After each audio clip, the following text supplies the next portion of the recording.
Hello everyone and welcome to another video. Today I am going to be starting the process of redoing my dining room, which is right behind me. I decorated this shortly after we moved in 4 years ago, and that was when I was at like the height of my Art Deco phase. My house is not Art Deco or vintage whatsoever. It is a 1990s built traditional colonial style home, if anything. I want to do away with the stripes. I actually wanted to do away with the stripes like a year ago, but my husband and my son caught me about to start painting over these stripes and they begged me to stop. So my whole family loves this room, and to be honest, I still love the way it looks. It's just that I want it to be a lot softer and I want to get rid of some of the black. I want to keep some black because I have little touches of black all throughout my home. My kitchen cabinets are black, so I'm not quite ready to part with black altogether. But I did, in a recent video, I shared a dining set that I had found at the thrift store. It's all wooden and vintage and just gorgeous. So I did end up buying that, and they're gonna be delivering it next week. So I've listed this table on Facebook Marketplace, and I need to list the chairs. It's taken me a long time to figure out what exactly I wanna do with this room. There are a couple pieces that I really wanna keep, like this mirror and that cabinet. So it's all about finding the balance of styles. I definitely want it to feel a lot more traditional and more muted. I'm thinking I'm gonna paint the wainscoting just a beige color, the same beige that is in this adjoining room that I'm standing in. And then the top, I'm either gonna do like wallpaper. I kind of want to do just something really subtle because I have this bold tree wallpaper in the adjoining living room. So I think I'm gonna do like maybe a subtle tan and white floral or some sort of leaf pattern, just because that's what I'm always drawn to. And then I've been toying around like on Canva with my design plan, so nothing's final.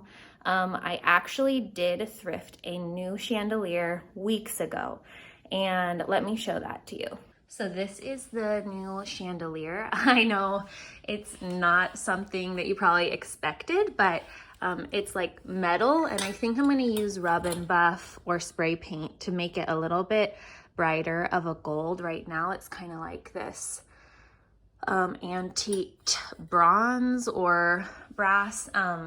I need this room to still have some glamour to it because, like I said, this is the adjoining living room, and look how much I'm selling this lamp, but this lamp is usually in this room. And then I have this and this Carl Springer coffee table, which I'm not getting rid of anytime soon.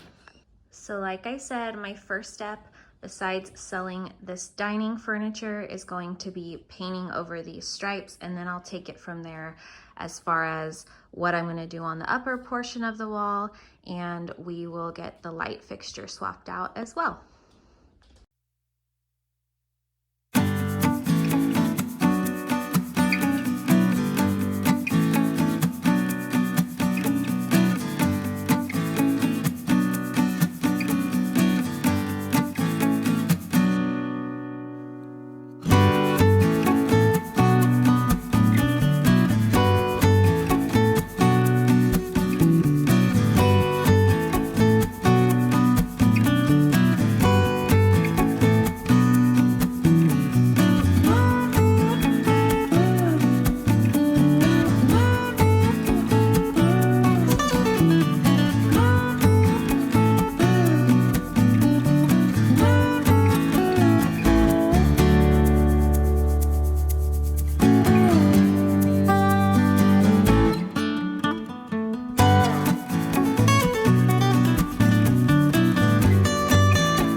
is all messy and kind of blocked now, but I am already loving that window frame painted white.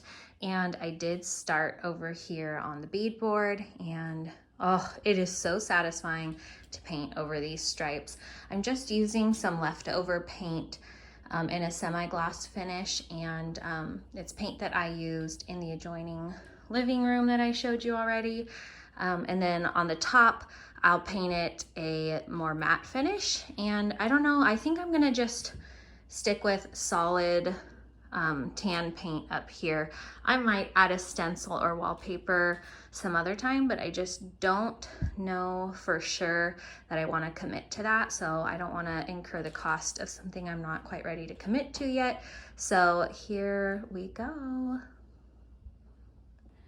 Can we all agree that the worst part of painting projects is the prep, like taping everything off and removing all the outlet covers and making sure the cat's in the garage is like more time consuming than actually painting. It's like once you finally get around to painting, that part takes the least amount of time. So anyway, I really wish I had a small roller.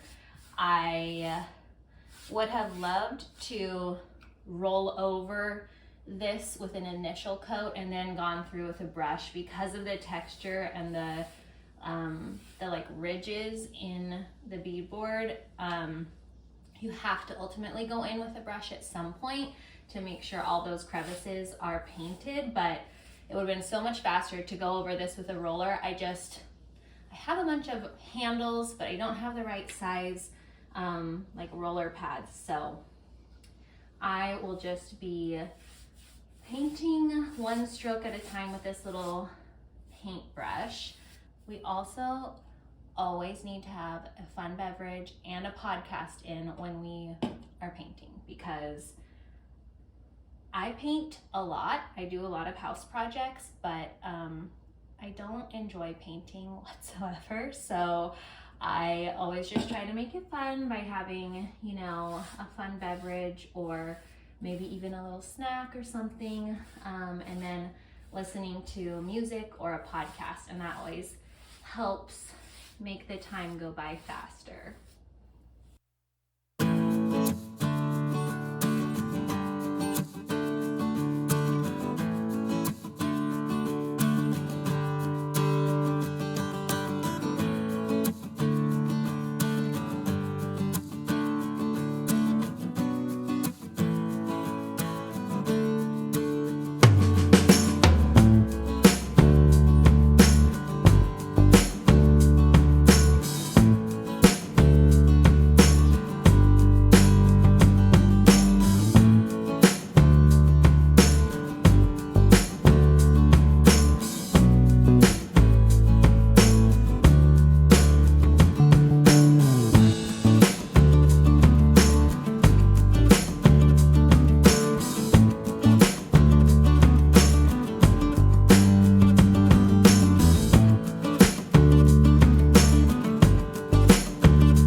The first coat is down and this side is now dry enough to start the second coat. I can't wait. I feel like with paint projects, like after you do the first coat, you just feel regretful and like, oh, what did I get myself into? Because it usually looks worse than it did before. But then once you start that second coat, you can start to see the reward. So I'm excited to finish this up and get this old dining set out of here and get my new dining set in.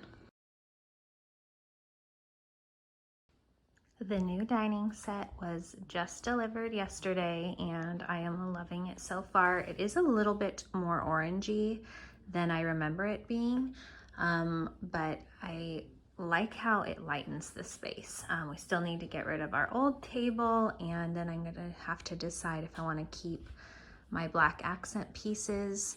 I think I'm going to. I'm gonna at least try to keep them for now, and then just kind of finish painting the wall and recovering the seats, although I do love this fabric. In the store it looked almost red, but here it definitely looks blush, and I love the plaid, but I'm just not sure. I kind of want something a little more high contrast or colorful. I'm not 100% sure yet.